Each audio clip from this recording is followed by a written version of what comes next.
Hey, what's up everyone, it's Damon here. Today I'm going to be talking about if it's better to have a principal and interest mortgage or an interest only mortgage. I was recently on a real estate investing mentorship and my mentor told me that interest only mortgages were the way to go. I really challenged and questioned him on this because I thought that principal and interest only mortgages were the best way to go and that you only did interest only mortgages if you were financially irresponsible. And Ryan, my mentor, made it very clear that our goal as property investors is to grow our business. It's not to avoid debt. And he said that interest-only mortgages are a tool that will allow us to do that much quicker. He said that interest-only mortgages allow us to increase our cash flow because we're only paying interest, we're not paying down any of the principal. This will allow us to increase the amount of money we save each year and then we can then reinvest that profit. This will ultimately allow us to reach financial freedom much sooner, which should be the goal with real estate investing, not to eliminate all debt. In fact, our goal as real estate investors should be to get into more debt. Please remember to subscribe and hit the notification bell, and also please remember to like and comment on the video.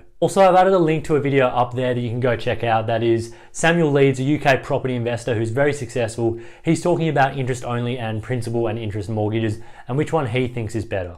I do encourage you to check that video out because he explains it really well, but please finish watching my video first or at least give me the watch time. We all know that over the long term, property prices are guaranteed to go up. So if you choose to do an interest-only mortgage, the property's value is going to far outpace the mortgage on it. How does this actually work? It works because property values go up over time, whereas money shrinks over time. It loses its value. So let's do a quick hypothetical here. Imagine in the early 1990s, you decided to purchase a property for $100,000 and use an interest-only mortgage. Now I know you can get properties at $100,000 in 2019, but definitely not in Australia in any desirable location. And let's imagine you got a loan for 4%, and I know interest rates probably weren't at 4% back then, but it's just an example, so don't freak out on me, stay with me. If you put down your 20 grand for your 20% and you got an 80% loan of $80,000, then that means you are paying $3,200 every single year on the mortgage interest only. So you don't pay any principal off the mortgage, you're just paying that flat interest rate on the mortgage. But this sounds like quite a bad thing because you're not actually paying your house off and you are not paying down your debt. And common logic would say that this is a bad thing, you know, because you're not paying your house off and we want to pay our house off at all costs. But really we can see when the numbers add up that this is actually working in your favor. The beauty in this is that today you would still just pay $3,200 on that mortgage. You don't pay the interest on the entire property's value. So while that property today may be worth $600,000, it's not like you are going to pay interest on that $600,000 or 80% of that $600,000. You're going to pay it on the original purchase amount. And this is great news because even though your payment is fixed, property values will always go up and so will rents. While you're paying that $3,200 and you're not actually paying off any of the principal, you're still able to rent that property out for maybe 15, 16, 17 grand a year and make a considerable amount of cash flow. If you were too busy trying to pay off the principal, you wouldn't be able to enjoy the excessive cash flow that you could then reinvest into buying more properties. It also means that your cash flow will only get better with time. When you do a principal and interest loan, it can take a very long time to pay off a house, usually over 20 years. So that's a long time to wait to actually improve your cash flow position. But you can do it right now at the start by taking out an interest-only mortgage. I don't know about you, but waiting 20 years is a long time to improve your cash flow. I want to try and do it as soon as possible. Learning about this was really interesting to me because when I did, I realized that I'd sort of been brainwashed by,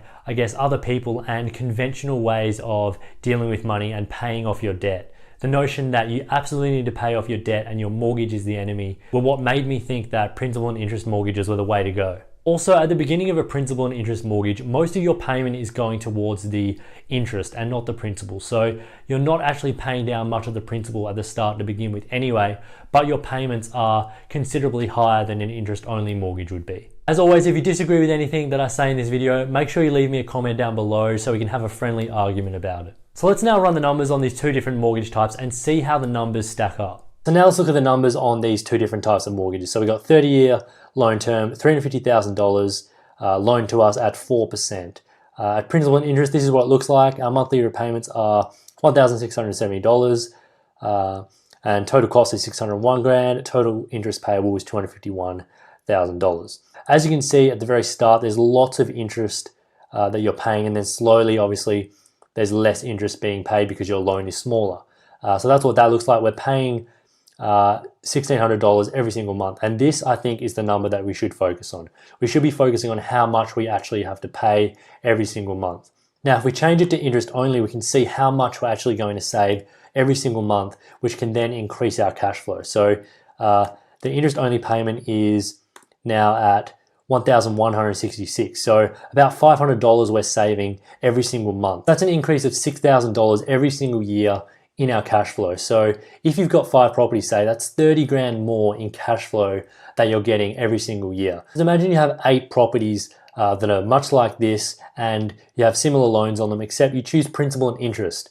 This means for every property, you're gonna have $6,000 less in cash flow every year as opposed to what you would have if you went with an interest-only mortgage. And if you have 8 properties, that's 48 grand difference every single year. That's the difference between being able to retire and not being able to retire. When you think about the difference here, it is absolutely staggering. As investors, we want to increase our cash flow as much as possible. You've probably heard of the phrase, cash flow is king, and it's true. So we need to maximize our cash flow every single month, and we can do this by doing an interest-only mortgage. So I hope that example cleared things up for you and showed you how you can improve your cash flow position so you can then reinvest your profits or enjoy financial freedom much sooner.